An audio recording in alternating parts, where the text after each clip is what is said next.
할렐루야. 반갑습니다. 이제 8월이 시작됐네요. 벌써 우리 사랑합니다 서로 하시면서 오늘 굉장히 날씨 더우셔서 지난밤에 힘드셨을 텐데 또 예배 생각하시고 교회를 생각하시면서 나오신 여러분들 환영합니다. 아까 반홍 집사님이 제 악수를 했는데 아주 막 손에 힘이 세시더라고요. 그래서 많이 이제 회복되신 것 같아서 너무 기쁜 것 같아요. 그래서 계속 저희들 기도하니까 힘내셔서 원래보다 더 건강하게 회복되시길 바라겠습니다. 자, 이제 8월이 시작됐습니다. 이제 휴가 가신 분들 계시고 또 오늘은 또 특별히 담임 목사님이 휴가 중이셔서 조상영 목사님이 오늘 또 말씀을 전해주십니다지만 떨고 계실 텐데 예배 전에 설교 잘 전할 수 있도록 기도 한번 부탁드리겠습니다. 자, 우리 오늘도 이제 찬양하고 기도하면서 어두웠던 마음들, 좀 슬프던 마음들이 하나님의 말씀의 능력으로 좀 새롭게 변화되는 시간 되시기를 바라겠습니다. 우리 다 같이 예수 가장 귀한 그림 찬양하면서 예배로 나가겠습니다. 예수 가장 귀한 그림, 예수 가장 귀한 그 이름, 예수 언제나 기도 들으사, 오 예수 나의 손 잡아주시는 가장 귀한. 우리 이르철로 한 번 더 찬양할까요? 예수 가장 귀한 그 이름 한 번 더. 예수 가장 귀한 그 이름, 언제나 우리 기도를 드렸습니다. 예수 언제나 기도 들으사, 나의 손 잡아주시는 예수 나의 손 잡아주시는 가장 귀한 그 이름. 예수 찬양하기 원하네. 예수 찬양하기 원하네. 예수 처음과 나중 되시는 오 예수 날 위해 고통당하신 가장 귀한 그 아멘. 예수 왕의 왕이 되신 주, 예수 왕의 왕이 되신 주, 예수 당신의 끝없는 사랑, 오 예수 목소리 높여 찬양해 가장 귀한 그 이름. 아멘. 가장 귀한 그 이름 찬양하는 이 시간 되시기를 바라겠습니다. 오늘 8월의 찬양은 이제 주의 옷자락 만지며 찬양인데요. 우리가 항상 주님께 받기만 하잖아요. 그래서 오늘 주님의 이제 그 발 앞에 엎드려서 우리의 왕관을 정말로 주님께 드리는 마음으로 가사를 한번 생각하시면서 주님께 드리는 마음으로 이 찬양 한번 불러봅시다. 잘 모르시면 처음에 한번 들어보셔도 좋을 것 같아요. 주발 앞에 무릎 꿇고 그 사랑에 나은 기네 찬양하겠습니다. 주발 앞에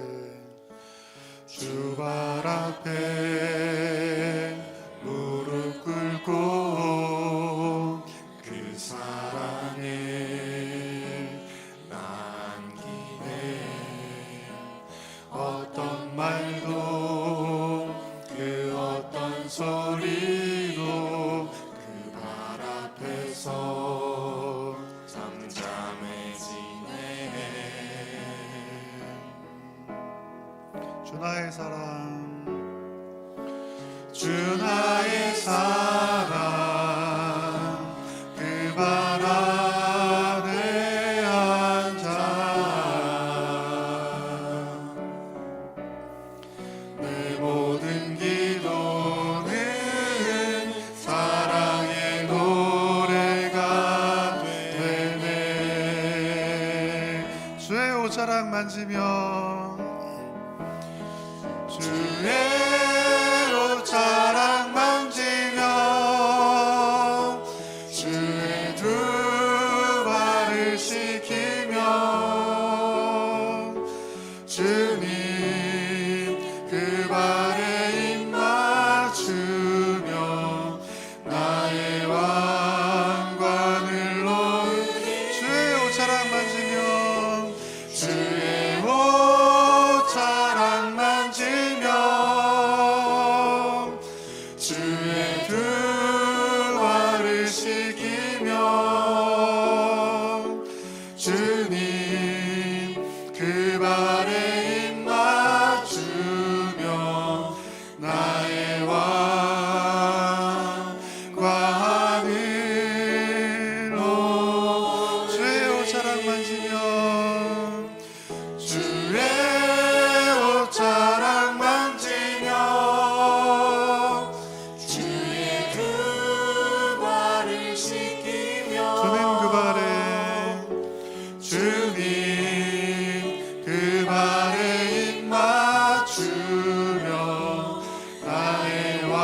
시키며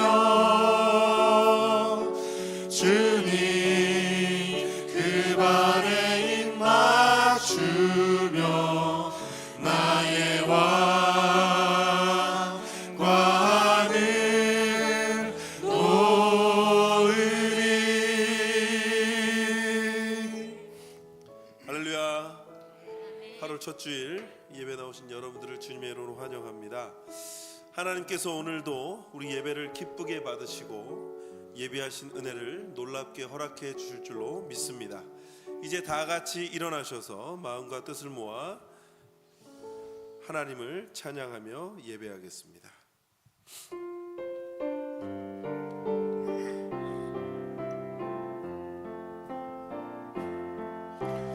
완전하신 나의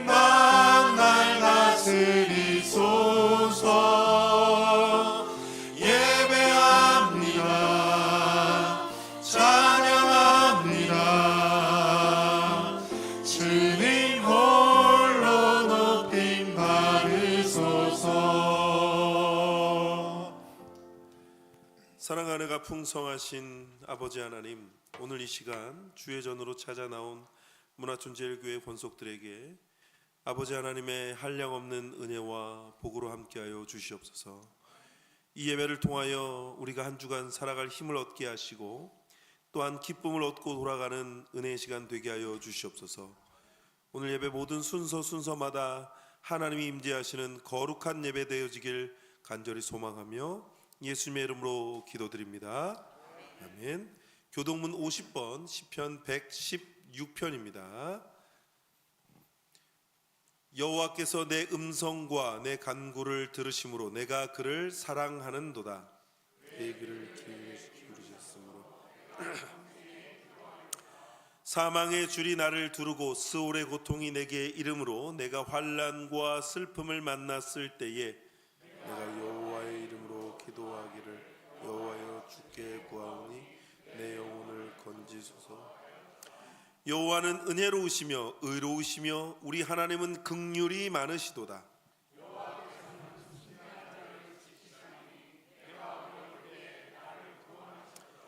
내 영혼아 내 평안함으로 돌아갈지어다. 여호와께서 너를 후대하심이로다. 주께서 내 영혼을 사망에서 내 눈을 눈물에서 내 발을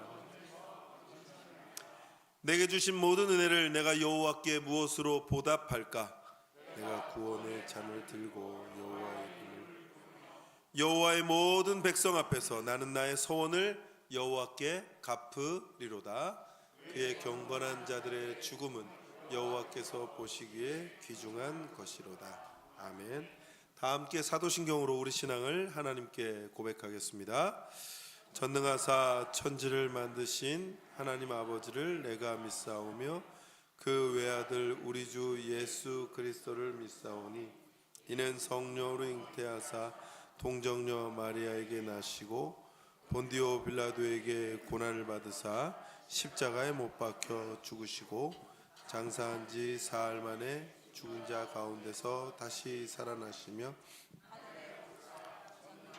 하나님 우편에 앉아 계시다가 저리로서 산 자와 죽은 자를 심판하러 오시리라. 성령을 믿사오며 거룩한 공회와 더움과 서로 교통하는 것과 죄를 사하여 주시는 것과 몸이 다시 사는 것과 영원히 사는 것을 믿사옵나이다. 아멘.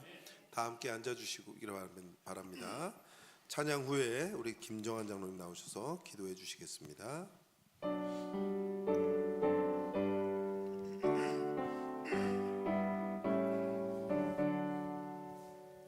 거룩 거룩 거룩 전능한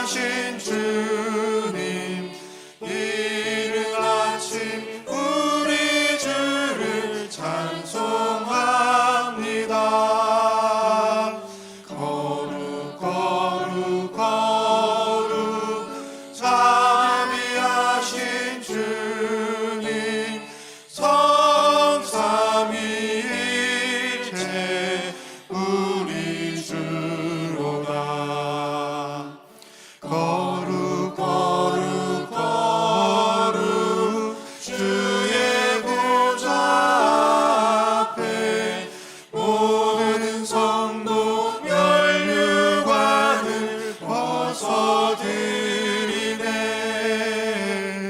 전군 천사 모두 주께 굴복하니 영원히 위에 계신 주로다. 거룩 거룩 거룩 주의 빛난 영광. 모든 죄인 눈 어두워 볼 수 없도다. 거룩하신 이가 주님밖에 없네. 온전히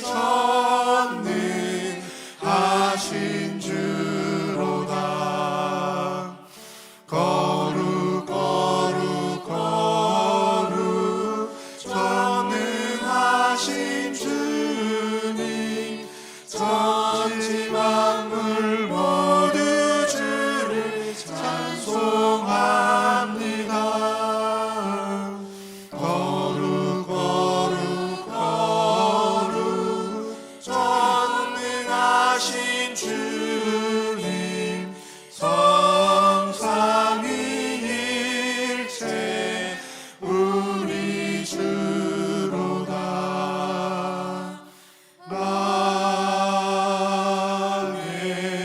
아멘. 자, 우리 다 같이 힘차게 박수하면서 찬양할까요? 마귀들과 싸울지라. 마귀들과 싸울지라. 죄악 벗은 형제여 담대하게 싸울지라. 저기 악한 적병과 심판날과 멸망에 내가 섰는 눈앞에 곧 다가오리라. 아멘. 영광 영광 할렐루야. 영광 영광 할렐루야.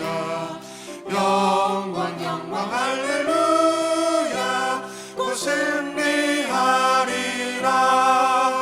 마귀들과 싸울지라. 죄악 벗은 형제여 고함치는 무리들은 흉한 마귀 아닌가. 무섭고도 더러운 죄 모두 떨쳐버리고 주 예수 붙들라.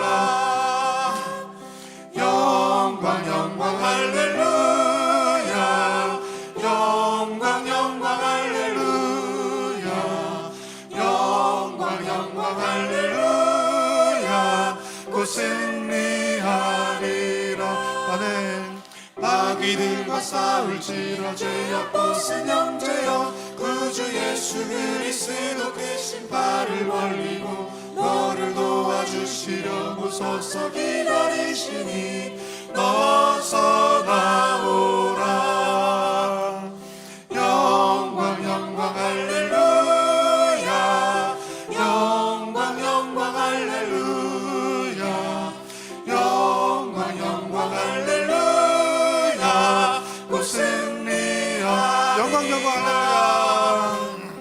영광 영광 할렐루야. 영광 영광 할렐루야. 영광 영광 할렐루야. 곧 승리하리라. 아멘.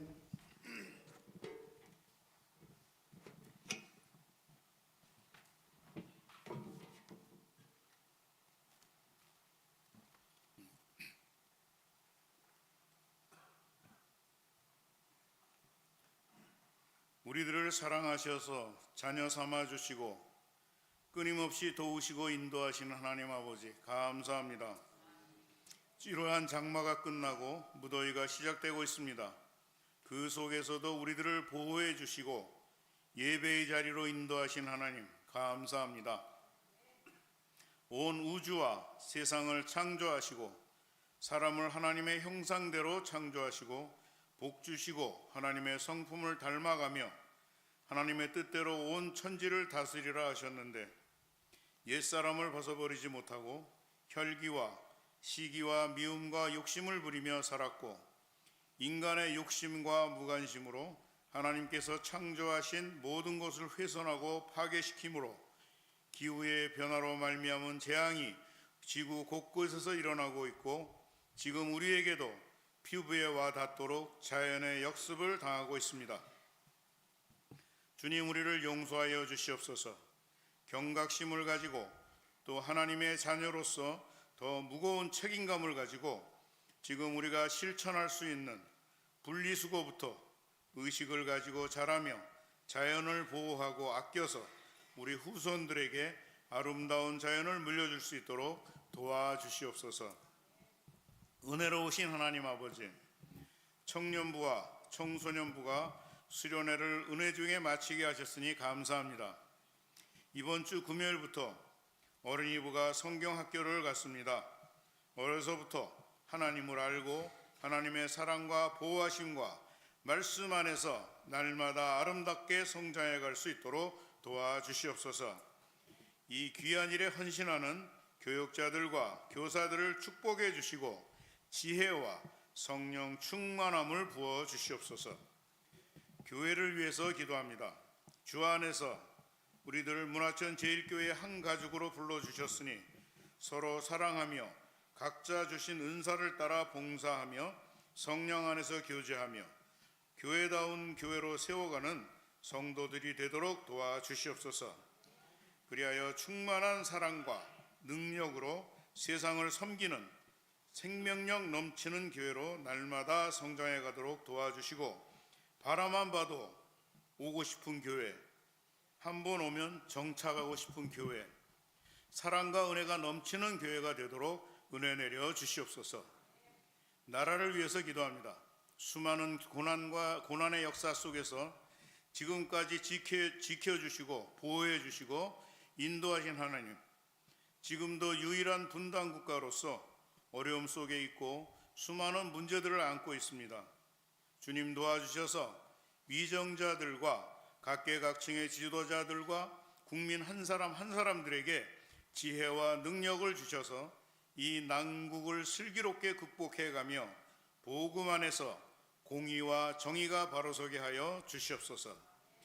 자비로우신 하나님 아버지, 질병과 노안으로 힘들어하시는 성도들을 불쌍히 여겨주시고 속히 치료와 회복이 있도록 도와주시옵소서. 또 이 무더위 속에서 우리 성도들 건강을 지켜주시며 가정마다 기도의 제목들을 들어주셔서 선하게 응답하여 주시옵소서. 지금 담임 목사님 휴가 중이십니다. 영육간의 쉼을 통해 새 힘을 얻게 하여 주시옵소서. 오늘 단위에 세우신 조상영 목사님께 지혜와 능력을 부어주셔서 담대히 말씀을 선포하시도록 붙들어 주시고 말씀을 듣는 저희들의 마음과 귀를 열어주셔서 말씀을 바로 깨닫고 말씀대로 순종하게 하여 주시옵소서. 오늘도 예배를 위해서 각자의 자리에서 헌신하는 모든 이들을 기억해 주시고 기쁨과 복으로 채워 주시옵소서. 우리와 늘 함께 하시며 보호해 주시는 하나님의 은혜를 감사드리며 예수 그리스도 이름으로 기도합니다. 아멘.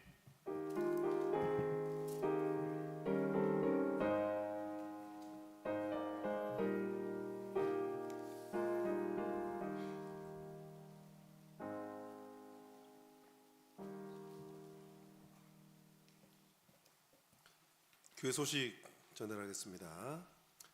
청소년부 수련회를 은혜 가운데 잘 다녀왔습니다. 다녀왔는데 제 목소리는 안 돌아온 걸 보면 저는 아직 안 돌아온 걸까요? 여러분들이 기도해 주셔서 많은 후원도 있었고요. 더 중요한 건 기도할 수 있는 시간이 되어서 너무 좋았고요. 아이들이 2박 3일 동안 다른 것보다 기도의 시간이 너무 좋았다는 이야기를 해줘서 너무 감사했습니다. 여러분들이 후원과 물질로 또 기도로 후원해 주셔서 감사드립니다. 30주차 성경 봉독입니다. 이사야서 57장부터 예레미야 13장까지 정한 방법, 정한 순서대로 통독해 주셨으면 좋겠습니다. 오늘 오후 예배는 청년부가 함께 예배를 드립니다. 그래서 청년부 예배 순서대로 예배를 드리게 되니까 여러분들 좀 같이 참여하셔서 또 청년부 더욱 힘을 내라고 기도해 주셨으면 좋겠습니다. 교육부서 여름 사역 일정이 이제 한 부서 남았죠. 돌아오는 주 금요일부터 주일까지 어린이부가 교회에서 성경학교를 진행합니다. 바이블 파티 앞에 보시면 여기 문화총 톡에 설명이 되어 있거든요. 보시면서 우리 아이들을 영적인 것들을 위해서 기도해 주셨으면 좋겠습니다. 8월 마지막 주까지 식사는 식중독 위험 기간이므로 빵과 우유로 대체됩니다. 빵과 우유 맞죠? 지난주에는 빵과 사발면이었는데 이게 잘 전달이 돼야 될 것 같더라고요. 그래서 빵과 우유랍니다. 오늘은 꼭 기억하셔서 드셨으면 좋겠습니다. 목사님은 지금 휴가 중이시고요. 내일부터는 기도 주간으로 기도원에서 기도하실 텐데 여러분들 또 하반기 사역을 위해서 또 문화촌제일교회 사역을 위해서 여러분들이 좀 계속해서 열심히 기도해 주셨으면 좋겠습니다. 하나님 말씀 보겠습니다. 오늘 우리에게 주시는 하나님 말씀은 신약성경 에베소서 3장 1절부터 13절까지입니다. 신약성경 에베소서 3장 1절부터 13절까지 제가 가지고 있는 신약성경은 312페이지입니다. 교독하여 읽습니다. 이러므로 그리스도 예수의 일로 너희 이방인을 위하여 갇힌 자 된 나 바울이 말하거니와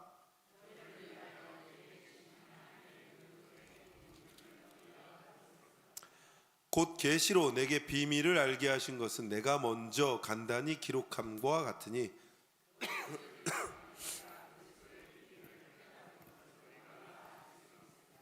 이제 그의 거룩한 사도들과 선지자들에게 성령으로 나타내신 것 같이 다른 세대에서는 사람의 아들들에게 알리지 아니하셨으니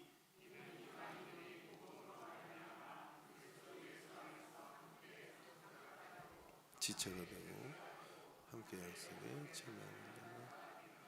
이 복음을 위하여 그의 능력이 역사하시는 대로 내게 주신 하나님의 은혜의 선물을 따라 내가 일꾼이 되었노라. 지극힌 자보다 더 작은 나에게 은혜를 주신 것은 측량할 수 없는 그리스도의 풍성함을 이방인에게 전하게 영원부터 만물을 창조하신 하나님 속에 감추어졌던 비밀의 경륜이 어떠한 것을 드러내게 하려 하심이라. 통치자들과 권세들에게 하나님의 각종 지혜를 곧 영원부터 우리 주 그리스도 예수 안에서 예정하신 뜻대로 하신 것이라.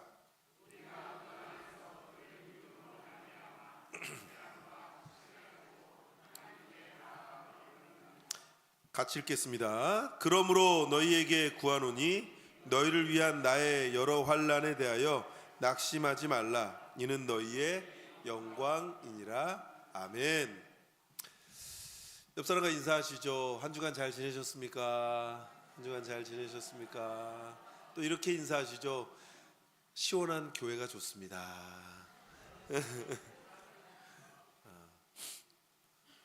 여름 감기는 뭐도 안 걸린다는데 감사합니다. 제가 여름 감기에 심하게 걸려가지고 어제까지 고민을 했습니다. 과연 설교를 하러 올라갈 수 있을 것인가. 그런데 은혜 가운데 이렇게 설교할 수 있는 기회가 주어졌고요.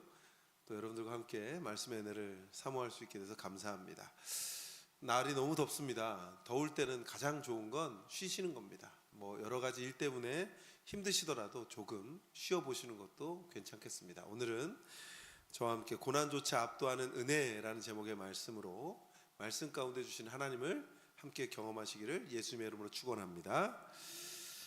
언제나 그렇듯이 자고 일어나면 연일 크고 작은 뉴스들이 쏟아집니다.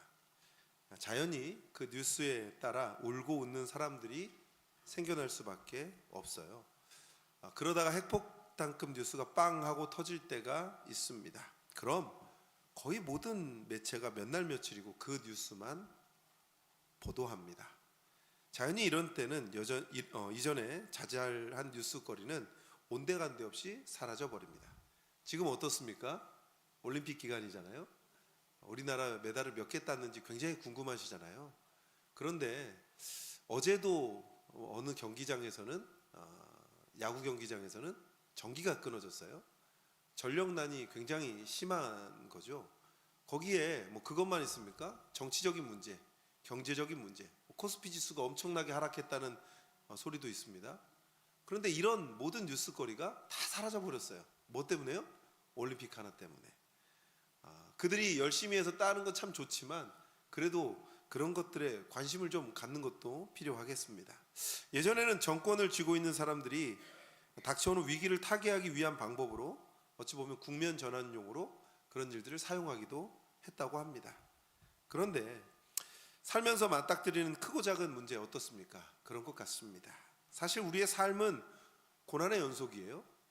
그리고 아무리 자잘한 것이라고 해도 막상 고난이 현실이 될 때 견뎌내는 것 쉽지 않습니다. 아니, 너무 어렵습니다.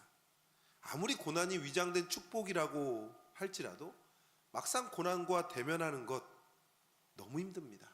언제나 힘들죠. 그 옛날 사도 바울도 그랬던 것 같습니다. 그런데 적어도 바울은 자신의 삶 가운데 주어진 크고 작은 고난 다스리는 방법을 알았습니다. 그것은 바로 그 고난과 비교할 수 없는, 아니 오히려 그 고난도 능가하고 압도하는 은혜, 하나님의 은혜를 기억하는 것이었습니다. 오늘 보았던 3장, 이 3장 전체의 문맥을 보면 바울은 1절을 시작하면서 어찌 보면 14절 이하의 말씀을 하고 싶었던 것 같습니다. 그런데 갑자기 1절 이하의 2절부터 분위기를 좀 바꿔서 2절부터 13절의 내용을 언급하고 있습니다. 그 이유가 뭘까요? 그 이유는 바울이 에베소 교인들을 염려하고 있었기 때문입니다. 지금 바울의 상태는 로마에 연금되어 있습니다. 그 상황 가운데 바울이 이 편지를 기록하고 있는 것이에요. 그럼 이 편지를 받아보게 되는 에베소 교회 성도들이 바울의 처지에 대해서 염려할 수밖에 없지 않겠습니까? 아니 어쩌면 바울의 일 때문에 그들이 더 낙심할 수도 있겠습니다. 그렇지 않을까요? 다른 사람도 아닌 복음을 위해 특별히 하나님이 택하신 사도가 어려운 일, 아니 잡힌 바 된 상태라면 보는 사람들의 입장에서도 마음 편치 않을 겁니다. 그리고 어쩌면 그들이 받아들인 복음의 정체에 대해서 의심하는 것도 당연해 보입니다. 그럼 이러한 일은 우리 삶에 없을까요? 우리 삶에도 충분히 일어날 수 있는 일입니다. 그토록 예수를 잘 믿는다고 하더니 사업이 망해요. 교회를 그렇게 열심히 하는데 사업이 망해요? 어떤 장로님 딸은 자살을 했대요. 어떤 목사님 아들은 이혼을 했답니다. 어떤 집사님 남편은 갑작스럽게 말기 암 판정을 받았다고 합니다. 사실 이러한 일들은 우리의 신앙과 아무 상관없이 우리 주변에서 충분히 일어날 수 있는 일입니다. 그런데 왜 하필이면 예수를 잘 믿는다고 하는 사람들이 이런 일을 겪어야 할까요? 의심되는 게 당연하잖아요.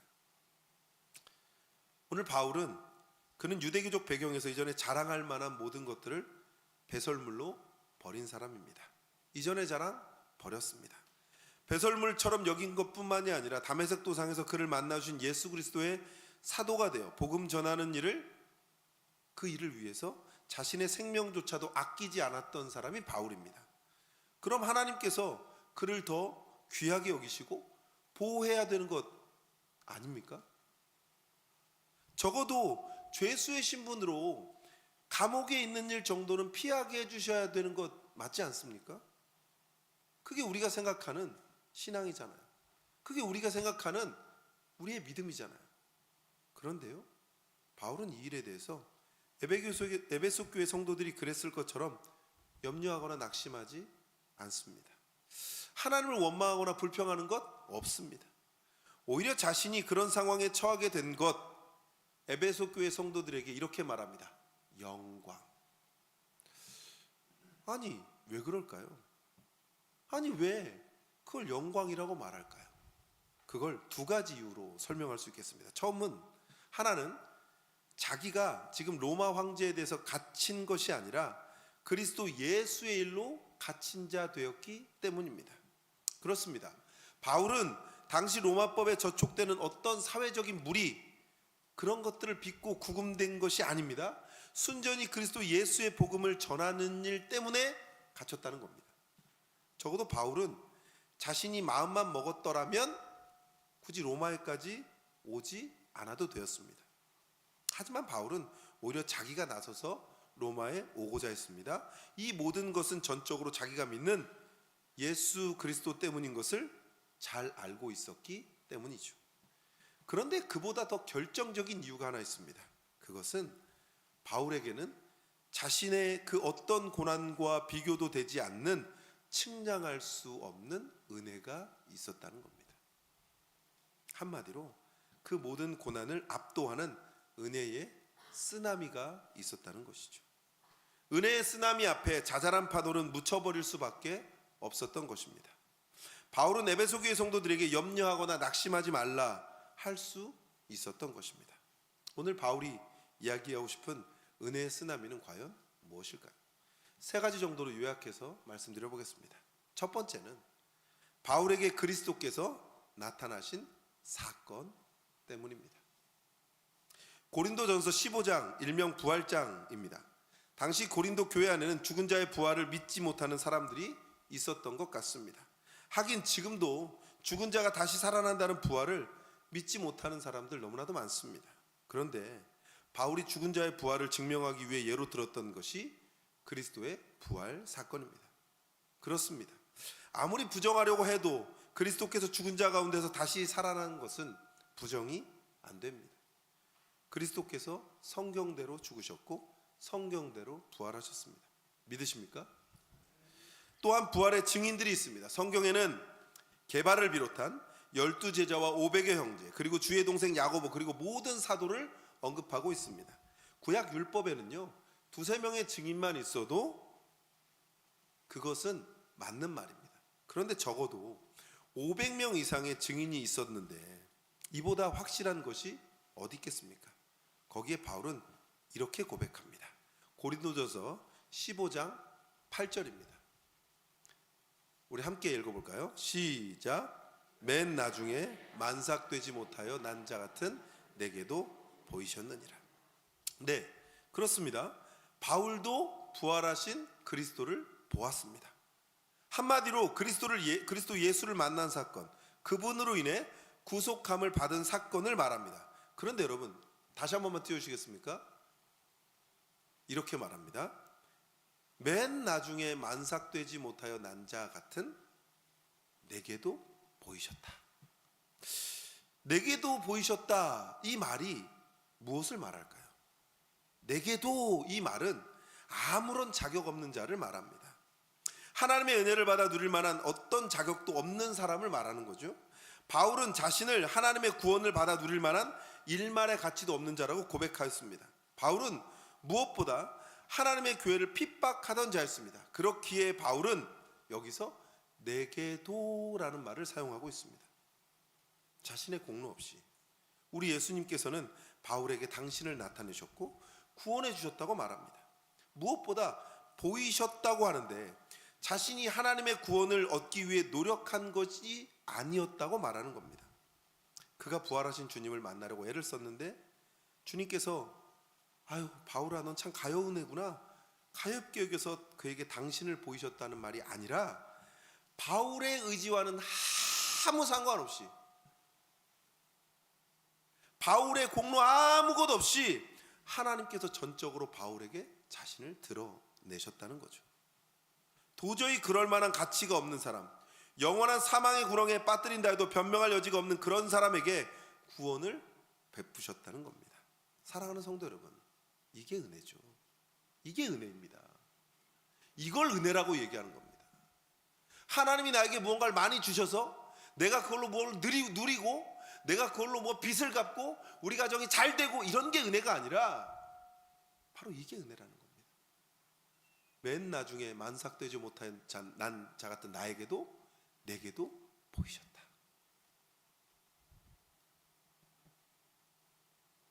구원은 선물입니다. 구원은 선물이에요. 그렇습니다. 우리가 살면서 맞닥뜨리는 그 어떤 문제들 모두가 결국은 이 땅에서만 유효한 것들입니다. 이 땅에서만 있는 겁니다. 하지만 우리가 얻게 된 구원은 어떻습니까? 이 땅의 것뿐 아니라 영원한 삶을 결정짓는 것임을 믿으시길 주의 이름으로 소망합니다. 이걸 믿을 수 있어야 됩니다. 우리의 입으로 아멘이라고 고백할 수 있어야 됩니다. 우리의 삶에 이런저런 문제 앞에서 나를 구원하신 것 때문에 감사하십니까? 그 은혜가 모든 문제를 압도하는 경험을 해보신 적이 있습니까? 우리가 알아야 할 것은 이 구원의 은혜에 날마다 감격하는 사람들은 더 이상 고민과 걱정, 근심과 염려가 우리를 붙들 수 없음을 믿을 수 있어야 합니다. 아무리 힘든 일이 있고 견딜 수 없는 아픔이 있어도 구원의 은혜를 생각하며 그래도 감사합니다. 그래도 감사합니다라고 말할 수 있는 것입니다. 또한 그렇게 고백하는 순간 더 이상 문제가 아닌 은혜가 나를 압도하는 줄 믿으시기를 주의 이름으로 소망합니다. 두 번째는 바울이 복음의 비밀을 알게 된 것입니다. 삶에서 그리스도 예수를 만나게 된 것도 정말 감사한 일입니다. 그런데 하나님은 당신의 비밀을 바울에게 알리셨습니다.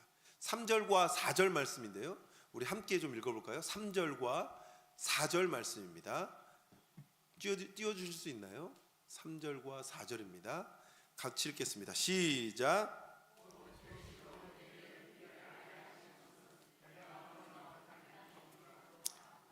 그것을 읽으면 내가 그리스도의 비밀을 깨달은 것을 너희가 알 수 있으리라. 아멘. 누구에게나 비밀은 존재합니다. 그런데 만유보다 크신 우리 하나님께도 여기 보니까 비밀이 있다고 말하죠. 당연히 그 비밀의 수준과 내용은 이 세상 그 무엇과 비교할 수 없을 것입니다. 비밀은 어떻습니까? 본래 감추어졌던 겁니다. 그런데 때가 되어 하나님은 그 비밀을 당신의 백성들에게 알리시는 겁니다. 이것을 일컬어 성경은 계시라고 이야기합니다. 바울은 다른 성경에서 이렇게 말하는데요, 골로새서 1장 26절입니다. 함께 읽어볼게요. 이 비밀은 만세와 만대로부터 감추어졌던 것인데 이제는 그의 성도들에게 나타났고, 네, 감추어졌던 것인데 나타났다고 얘기합니다. 그러면 이 비밀이 과연 무엇일까요? 바울은 계속해서 이렇게 말합니다. 나오지 않는데 제가 읽어드릴게요. 1장 27절입니다. 하나님이 그들로 하여금 이 비밀의 영광이 이방인 가운데 얼마나 풍성한지를 알게 하려 하심이라. 이 비밀은 너희 안에 계신 그리스도시니 곧 영광의 소망이니라. 또 골로새서 2장 2절은 이렇게 얘기합니다. 이는 그들로 마음의 위안을 받고 사랑 안에서 연합하여 확실한 이해의 모든 풍성함과 하나님의 비밀은 그리스도를 깨닫게 하려 함이니. 다시 말해서 여기서 말하고자 하는 하나님의 비밀은 딱 한 분입니다. 예수 그리스도. 좀 더 정확히 말하면 하나님께서 그 아들 예수 그리스도를 통해서 행하실 일, 이겁니다. 하나님은요, 예수 그리스도를 통해서 그 비밀을 알려주셨다는 거예요. 그 비밀이 우리에게 전해졌다는 겁니다. 바울은 이미 지난 1장 2장에서 사실을 언급했는데요, 에베소 1장 8절과 9절은 이렇게 되어 있습니다. 이는 그가 모든 지혜와 총명을 우리에게 넘치게 하사 그 뜻의 비밀을 우리에게 알리신 것이요.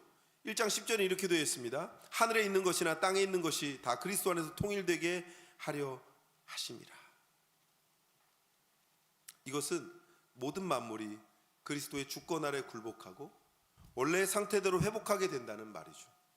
하나님은 죄와 타락으로 인해 혼돈과 무질서에 빠진 당신의 피조세계를 다시 타락 이전의 상태로 회복시키신다는 겁니다.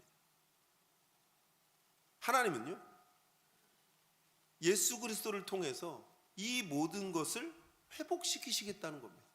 언제로요? 타락 이전으로요. 오늘 본문 6절은 이렇게 말하죠. 6절 우리 함께 읽어볼까요? 6절입니다. 함께 읽습니다. 시작.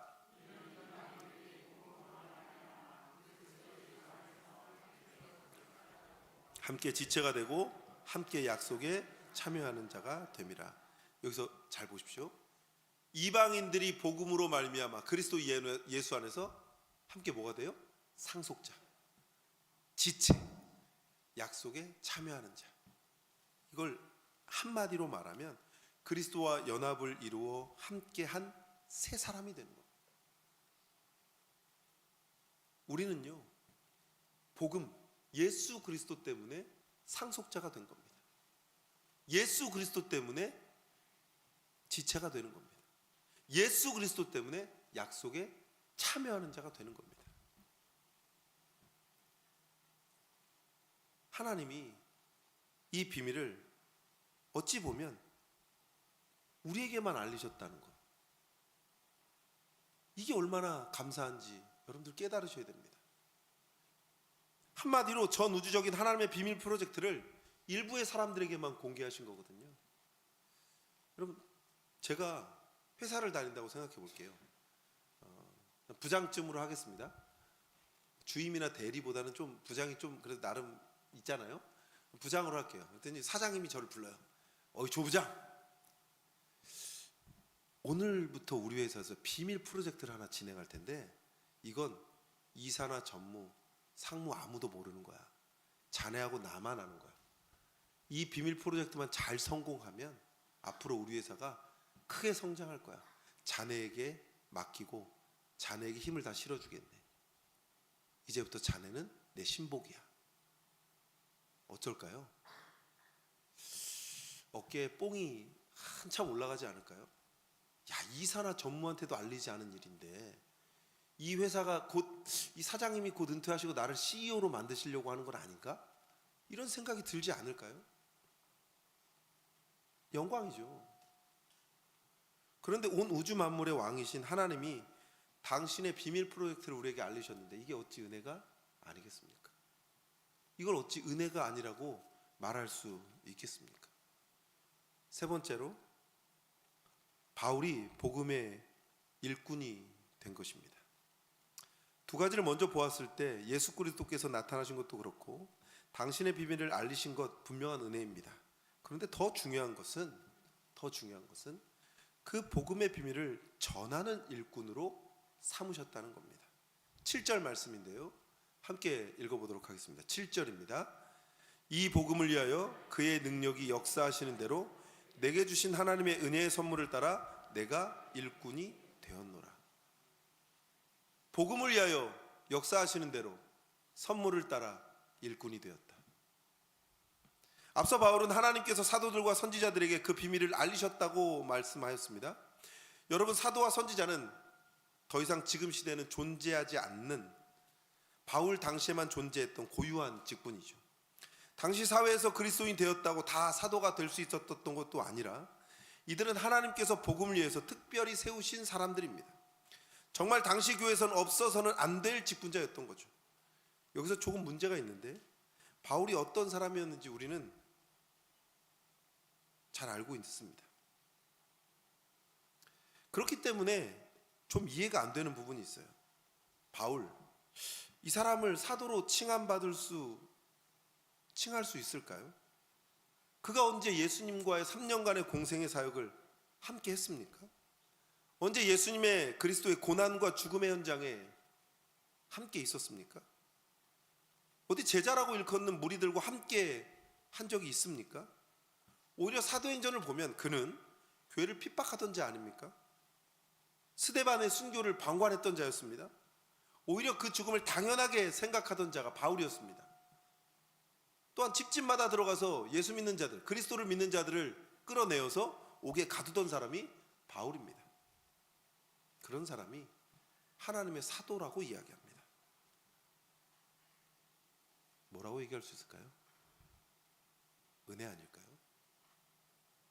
바울은 고린도전서의 말씀을 통해서 이렇게 고백합니다. 15장 9절부터 10절인데요. 제가 읽어드리겠습니다.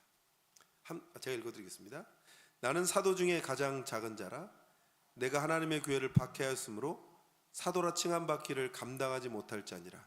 그러나 내가 나에 든 것은 하나님의 은혜로 된 것이니. 여기 등장한 이 그러나의 의미를 아시겠습니까? 그의 마음이 전해지시나요?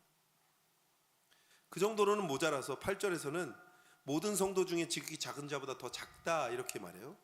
거기서 멈추는 것이 아니라 디모데전서에서는 죄인 중에 괴수라고까지 말합니다. 바울은 왜 그렇게 말했을까요? 왜 그렇게 말했을까요? 이유를 자신이 너무 잘 알기 때문이죠. 그렇게 말할 수밖에 없는 이유를 누구보다 자기가 더 잘 알기 때문입니다. 내가 어떤 사람이었고, 내가 어떤 짓을 했고, 내가 어떠한 역할들을 했으며, 나는 어떠한 자리에 서 있었는가. 그렇기에 사도의 직분, 너무 무겁다는 것을 알고 있었습니다. 바울을 보며 우리 이렇게 생각하기도 합니다. 하나님께서 바울을 당신의 사도로 세우신 것은 바울의 가문과 학벌 때문 아닐까? 하나님께서는 그의 모든 환경과 조건이 당신의 사역을 이루어 가시기에 적합하다고 생각하셨기 때문에 그를 회심시키시고 당신의 사도로 세우시지 않았을까? 이렇게 생각할지도 모르겠습니다.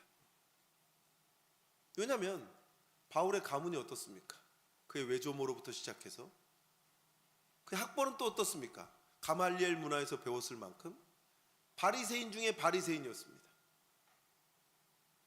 랍비들을 가르칠 수 있을 만큼 명석한 두뇌를 가진 자였습니다. 말씀에 해박한 자였습니다. 물론 바울만큼 당대의 복음을 이방 사회에 전하기에 적합한 인물도 없었을지 모르겠습니다. 실제로 바울이 그의 선교 여행에서 자신의 가문과 학벌의 덕을 톡톡히 본 것도 사실입니다. 왜냐하면 이방에 있는 회당에 가서 복음을 전할 수 있는 바리새인이었거든요. 아무나 가서 복음을 전하지 못합니다. 말씀을 논하지 못하는데 바울은 할 수 있거든요. 가르칠 수 있는 자격이 있으니까요. 그리고 그가 가지고 있었던 가문이 그의 역할들을 그를 얼마나 많이 도와줍니까? 그리고 얼마나 명석한 두뇌였습니까? 신약 성경의 반이나 해당되는 13권의 성경까지 기록했으면. 그런데 여러분, 과연 그 이유로 하나님이 바울을 택하셨을까요? 하나님이 과연 바울을 그 이유 때문에 택하셨겠습니까? 아니라는 것 여러분 더 잘 아실 겁니다. 여기 앉아 계시는 분 모두가 다 아실 겁니다.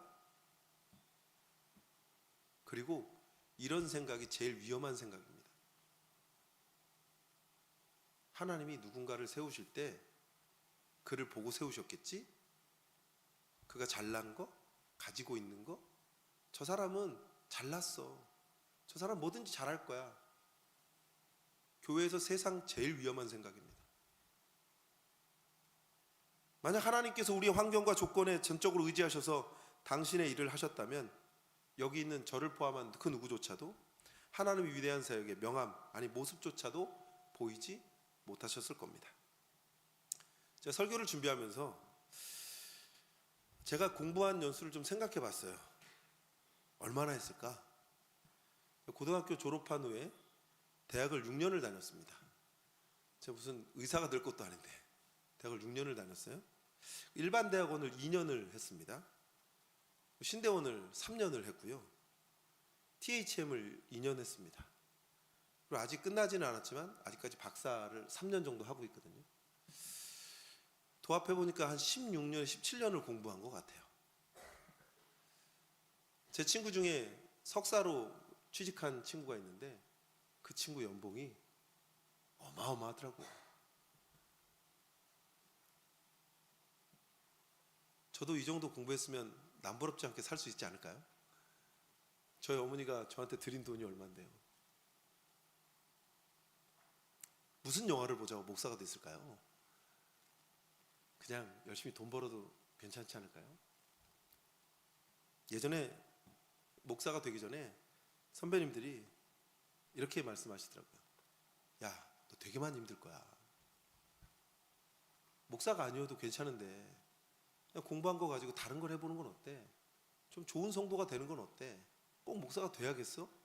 야, 너 힘든 건 괜찮은데 앞으로 너희 아내, 너희 아이들이 참 힘들 거야. 그냥 힘든 게 아니라 찢어지는 가난을 경험할 수 있어. 저는 목사가 된 것을 단 한 번도 후회하지 않습니다. 목사로 임직받은 그 순간부터 지금까지 10수년이 지났지만 한 번도 후회한 적이 없습니다. 제가 어려운 일을 당하고 고통을 겪었어도 힘들지 않습니다. 근데요, 삶이 힘들긴 정말 힘듭니다. 세상에서 살아가시는 여러분들도 힘드시겠지만 저도 정말 힘이 들긴 합니다. 그런데 제가 이 말씀을 드리는 이유는 이렇게 고백하는 건 저 같은 사람을 택하셔서 목사로 세우신 것이 바로 하나님의 은혜이기 때문입니다. 하나님께서 그의 나라와 교회를 위해 부족한 사람에게 영광스러운 직분을 맡기셨다고 하는 사실, 그 말만 들어도 저는 눈물이 나고 감격하지 않을 수가 없습니다. 어떤 목사님이 설교 가운데 이런 글귀를 쓰신 것을 보았습니다. 그렇다, 눈에 보이는 세상만 보면, 현실만 생각하면 이 길 못 간다. 하지만 나를 세우신 이가 하나님이시기에, 그리고 그 나라를 만들어가는 일이기에 은혜라고 생각한다. 저는 10분 아니 철저하게 이 말에 공감합니다. 이 직분은 영광스러운 직분입니다. 저만이 아니죠. 여기 계신 장로님, 권사님, 집사님, 성도라는 직분은 영광스러운 직분입니다. 거룩한 길에 함께 가는 자 아니겠습니까? 그 길에 같이 서 있는 겁니다. 저는 목사로서, 여러분들은 각자의 맡은 직분으로서 서 있는 겁니다. 저는 여러분들에게 좀 더 말씀을 잘 들을 수 있게 전달하는 사람이고, 여러분들은 그 말씀을 듣고 하나님의 길을 함께 가는 자입니다. 우리는 동역자로, 지체로, 약속을 맡은 자로 함께 서 있는 자라는 것을 우리는 깨달을 수 있기를 주의 이름으로 축원합니다. 사랑하는 성도 여러분, 이걸 잊지 않으셔야 됩니다. 그런데요, 직분자들 욕 많이 먹습니다. 특히 교회에서 장로님들만큼 욕 많이 드시는 분을 못 봤어요. 뭐만 하면 장로님이에요. 왜 장로님은 안수 집사님 때는 안 그러시더니 꼭 장로님 되면 그런다. 제가 이런 말을 할 수 있는 건 저희 아버님이 장로를 은퇴하셨기 때문입니다. 저희 아버님도 60에 장로 되셨거든요. 되게 늦게 되신 거잖아요. 10년 동안 정말 열심히 하셨어요. 그리고 마지막 은퇴하실 때 그러더라고요. 은퇴 안 하고 싶대요. 아직 더 하고 싶은데 왜 그러냐고. 그래서 제가 그랬죠. 정한 법대로, 정한 대로 물러나시는 게 마땅한 줄 알아요. 지금은 자그마한 교회에서, 이전의 교회를 이제 지방을 옮기셔서 자그마한 교회에서 은퇴하신 분으로 섬기고 계시는데, 그런 것 같아요. 직분은 그런 거잖아요. 섬기는 거. 직분은, 하나님 나에게 직분을 맡기신 건 섬기는 거잖아요. 내가 그 자리에 있는 이유는 하나님이 주신 거예요. 예전에 제가 교구 목사를 할 때 새가족 신방을 하면서 만난 분 중에 뒤늦게, 정말 뒤늦게 부르심을 받고 신앙생활하는 분들이 꽤 많았습니다. 이분들 이렇게 앉아서 신방을 하면서 이야기를 들어보면 꼭 그러세요. 목사님, 전 예수 믿게 된 게 주일에 교회 가는 게 너무 좋아요. 제가 물었어요. 70이 넘으시고 80이 다 되셨는데 뭐가 그렇게 좋으세요? 아니, 왜 난 이제서야 예수를 알았을까요? 왜 이제서야 나는 하나님을 알았을까요? 왜 이제서야 나는 교회 가는 즐거움을 알았을까요? 그래서 교회 오셔서 굳은 일을 하세요. 화장실 청소를 그 교회는 성도들이 하시거든요. 70 넘으신 분이 토요일 날 오셔서 2시간을 청소하고 가시는 거예요. 왜 그러실까? 그랬더니 남은 인생이 얼마 될지 몰라서 건강 주셨을 때 조금이라도 하고 싶다는 거예요. 심지어 어떤 분은요, 선교헌금, 그 교회에서 이제 그 고등부 애들이 선교를 가는데 그 선교헌금 내보시겠다고 목욕탕에 알바하러 가셨어요. 그랬다가 넘어지셔고 갈비뼈를 다치셨어요. 그 헌금을 가지고 오셔서 저한테 주시는 거예요. 목사님, 애들 데리고 잘 다녀오세요. 어떤 분은 목사님이 기도하시는 걸 듣고, 세 가족인데 자기 집에 있던 돈을 찾아가지고, 얼마 적지 않은 돈을 찾아가지고 빳빳한 돈으로 바꿔서 헌금을 내시더라고요. 사랑하는 성도 여러분, 이분들 역시 살면서 이런저런 많은 문제와 아픔들 가지고 있겠죠. 지금도 여전히 그런 아픔이 해결되지 않고 겪고 있는 분들일 겁니다. 그런데 적어도 이분들은 알고 있어요. 그 모든 문제를 압도하는 은혜가 있다는 걸. 현실의 문제만 놓고 보면 답이 없고 한숨만 나와요. 그런데 그것을 능가하는 은혜가 있다는 걸 아는 거죠. 성도는 이 은혜가 있어야 살 수 있습니다. 눈앞의 문제와 고난이 사라지기를 기도하는 것도 좋겠죠? 그런데 우리의 평생이 문제의 연속이잖아요. 그때마다 문제 뒤치다꺼리 하면서 그렇게 평생 사시겠습니까? 우리의 구원이 겨우 그 정도밖에 되지 않을까요? 아닐 겁니다. 구원은 그런 게 아니죠. 복음을 위해 부르심을 받았다는 거 그 정도가 아닙니다. 아무리 큰 문제가 있어도 자취도 없이 만들어버리는 것이 구원의 은혜 아닙니까? 그럼 왜 우린 그걸 잘 누리지 못할까요? 왜 우리는? 저는 죄송한 표현이지만 마귀 새끼라고 생각합니다. 얘는요, 아담 때부터 있었어요. 아담 때부터 와서 아담의 귀를, 하와의 마음을 홀려버렸어요. 가데스 바네아에서 모세의 마음을 홀려버렸어요. 다윗의 마음을 홀려버렸고 많은 믿음의 선진들의 마음을 홀려버렸어요. 왜요? 그걸 뺏어야 되거든요. 구원의 기쁨과 감격을 뺏어야 되거든요. 구원의 감격과 기쁨을 누리지 못해야 되거든요. 그러니까 마귀가 활동하는 거잖아요.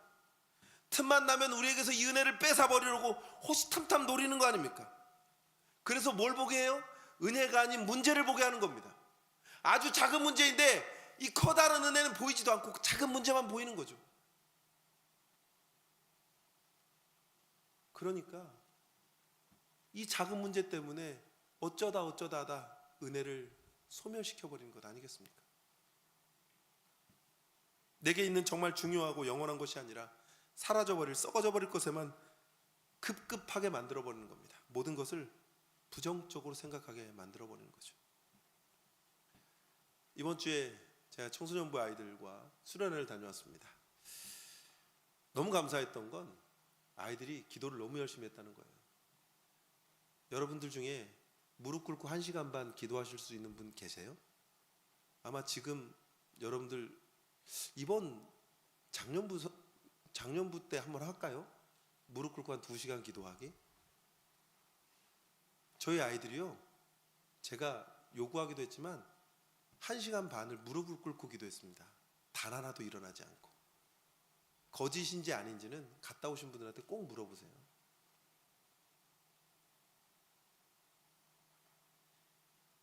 그럼 지금까지 왜 안 했을까요? 이유는 하나죠. 안 될 거라고 뻔히 생각한 거죠. 안 되겠지. 어떻게 되겠어? 요새 아이들이 기도를 그렇게 할까? 나도 못하는데? 누구의 사고예요? 우리의 사고죠. 우리의 사고로 재단하는 겁니다. 우리의 사고로 자꾸만 모든 것이 안 된다고 판단하는 거죠. 맞습니다. 아주 작은 문제 하나가 커다란 뚝을 무너뜨릴 수도 있습니다. 그러나 어때요? 그 문제보다 조금이라도 큰 게 있으면 되는 것 아니겠습니까? 하나님이 우리에게 문제가 아니라 은혜를 넘치게 주셨다고요. 선물을 주셨다고요. 우린 받았다고요. 누리고 있다고요.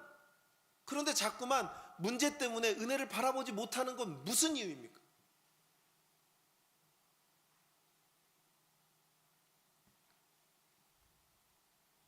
우리가 깨달을 수 있어야죠. 사랑하는 성도 여러분, 살면서 정말 문제가 뭘까요? 건강이 연약한 거? 돈이 없는 거? 앞길이 막막한 거? 노후 준비가 안 돼 있는 거? 아닐 겁니다. 아닐 겁니다. 구원의 기쁨과 감격이 매일매일 샘솟는 사람에게는 그 어떤 것도 문제가 아님을 믿으시기를 바랍니다. 그래서 여러분, 정말이지 내가 하나님의 자녀가 되었다는 사실이 느껴지지 않는다면, 그것이 그렇게 감격으로 와닿지 않는다면 위기인 줄 아셔야 됩니다. 내가 말씀을 들었는데 그 말씀이 내 마음을 때리지 못한다. 내가 성경을 읽는데 그 말씀에서 하나님이 드러나지 않는다. 내가 말씀보다 자꾸만 세상의 것이 눈에 보인다. 위기입니다. 위기입니다. 목사님은 교회만 사셔서 모르죠. 맞습니다. 맞습니다. 뼈저리게 느낍니다. 제가 1년 정도 밖에 나와 살다 보니 뼈저리게 느낍니다. 얼마나 힘들게 살고 계시는지 너무나도 잘 알겠습니다. 그런데요, 그건 우리 생각이잖아요. 그건 우리 마음이잖아요. 2000년 전에 예수님 이 땅에 왜 오셨습니까? 나 때문에 오신 것 아니겠습니까? 우리 때문에 오신 것 아니겠습니까? 2000년 전에 예수님 이 땅에 오셔서 우리에게 주신 것이 무엇입니까? 당신의 목숨이었습니다. 당신의 목숨을 우리에게 주셨습니다. 그리고 이 땅에서 살아갈 수 있는 희망을 주셨습니다. 그 희망이 우리에게 소망이 되어야 되는 것 아니겠습니까? 근데 여전히 우리는 그 소망을 잃어버리고 사는 것 아니겠습니까? 사랑하는 성도 여러분, 여기에 분명히 저보다 연만한 어르신들이 너무나도 많으셔서 제가 세상 얘기를 할 수는 없겠습니다. 그러나 말씀으로는 이렇게 말씀드릴 수 있습니다.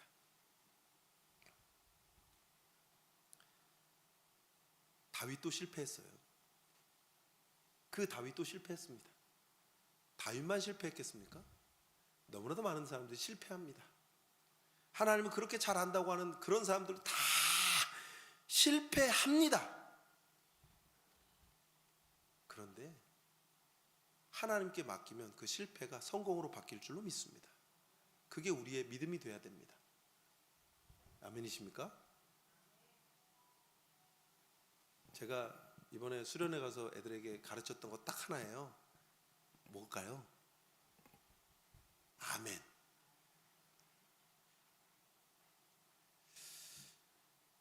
말씀을 정리하겠습니다. 건강이 안 좋으면 어디 가요? 아파요. 어디 갑니까? 아픈데 교회로 오지 마세요. 교회에서 해드릴 수 있는 게 없어요. 아픈데 막 교회 와서 목사님 기도 안 돼요. 아프시면 병원 가셔야 돼요. 약을 타시든지 검사를 받으셔야 됩니다. 그럼 우린 병원에 가잖아요. 그럼 어떻게 해요? 온갖 좋은 약은 다 찾아 먹잖아요. 요새 젊은 사람들이 얼마나 좋은 약을 많이 드시는지 아십니까? 비타민부터 시작해서 TV 보니까 어떤 연예인은요 하루에 아침에 먹는 약이 14종이래요. 죽어도 썩지 않을 거예요. 건강에 적신호가 들어오면 병원을 찾아갑니다. 그럼 우리 신앙에 적신호가 들어오면 어떻게 될까요? 이것이 그토록 귀한 것이기에 다윗은 밧세바와 동침 후에 가장 먼저 이 구원의 은혜만이라도 회복해달라고 하나님께 구했습니다. 골방에 들어가서 이 은혜를 회복하고 있었습니다. 쓰나미가 몰려옵니다. 다른 게 보일까요? 다른 작은 것들은 보이지 않게 됩니다. 우리의 삶도 그렇게 되기를 주의 이름으로 소망합니다. 은혜의 쓰나미 몰려옵니다. 은혜의 쓰나미가 몰려올 때 우리에게 있는 자잘한 문제들은 다 사라집니다. 은혜의 쓰나미가 우리에게 몰려올 때 여러분의 삶의 문제들은 다 해결될 줄로 믿습니다. 그 은혜가 우리에게 있습니다. 만왕의 왕 하나님께서 독생자 예수 그리스도를 십자가에 내주시기까지 허락하신 이 은혜가 여러분들의 삶의 모든 순간순간마다 우리를 압도할 수 있기를 예수님의 이름으로 축원합니다. 우리 함께 기도하겠습니다. 이 시간 말씀을 생각하시면서 바울이 고백했고 모든 믿음의 선진들이 고백했던 것처럼 하나님의 은혜를 간구합니다. 어떤 문제라도 하나님의 은혜가 더 큼을 믿습니다. 주의 주되심을 믿습니다. 하나님 우리를 붙드시고 우리와 함께 하시고 나에게 있는 이 문제들 해결되어야 될 것들 하나님 은혜의 쓰나미 앞에 내어두겠습니다. 하나님 나를 붙드시고 인도하여 주시옵소서. 우리 같이 이 시간 함께 기도하겠습니다. 사랑하는 아버지님 감사합니다.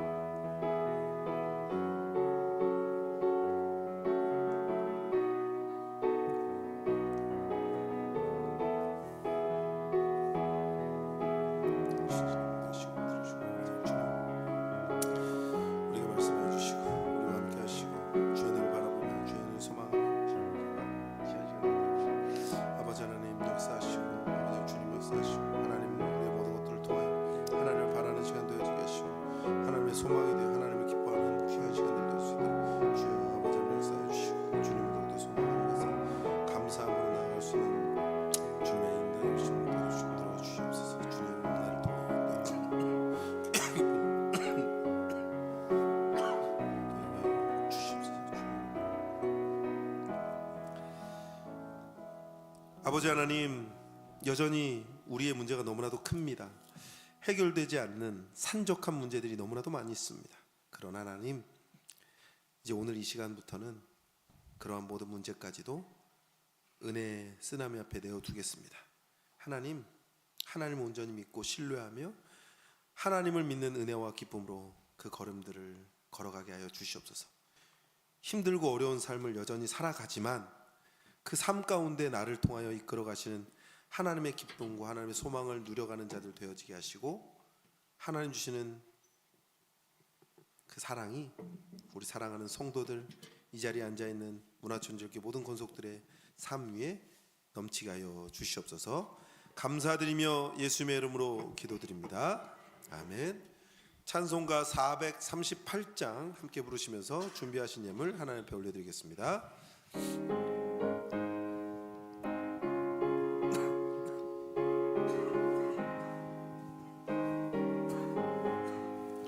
내 영혼이 종이 걱중한 죄짐 벗고 보니 슬픔 많은 이 세상도 천국으로 화하노라. 할렐루야 찬양하세. 내 모든 죄 사함받고 주 예수와 동행하니 그 어디나 하늘나라. 주의 얼굴 뵙기 전에 멀리 뵈던 하늘나라. 내 맘속에 이루어지니 날로 가깝도다. 할렐루야 찬양하세. 내 모든 죄 사함받고 주 예수와 동행하니 그 어디나 하늘나라. 높은 산이 거친 들이 조망이나 궁궐이나 내 주 예수 모신 곳이 그 어디나 하늘나라. 할렐루야 찬양하세. 내 모든 죄 사함받고 주 예수와 동행하니 그 어디나 하늘나라. 기도하겠습니다. 하나님 아버지 감사합니다. 오늘도 저희들을 예배 자리에 불러주시고 하나님께서 우리에게 베풀어 주신 놀라운 은혜에 감사하며 귀한 예물을 정성껏 마음을 다하여 하나님께 드리게 하시니 감사합니다. 아버지, 우리 드린 예물뿐 아니라 우리의 삶 전체가 하나님 기뻐 받으시는 향기로운 제물 되게 하여 주시옵소서. 또한 예물이 쓰여지는 곳곳마다 아버지 하나님의 크고 놀라운 이름이 함께 증거되어지게 하여 주시옵소서. 하나님 아버지, 기쁨으로 드리는 손길을 기억하여 주시고 하나님께서 일평생 은혜의 통로로 마음껏 쓰임받도록 복의 복을 더하여 주시옵소서. 드리고 싶지만 드리지 못하는 손길들도 있습니다. 하나님, 크신 은혜를 허락하여 주시옵소서. 말씀을 들었습니다. 이 말씀으로 한 주간도 승리하며 살아가게 하여 주시옵소서. 예수님의 이름으로 기도합니다. 아멘. 지금은 우리 주 예수 그리스도의 은혜와 하나님 아버지의 무한하신 사랑하심과 성령의 교통역사 은혜의 총이 고난조차 압도하는 은혜 가운데 모든 문제를 하나님께 내어두고 하나님이 주신 기쁨으로 살기로 다짐하는 사랑하는 문화촌제일교회 권속들 머리머리 위에 지금으로부터 영원토록 함께 있을지어다.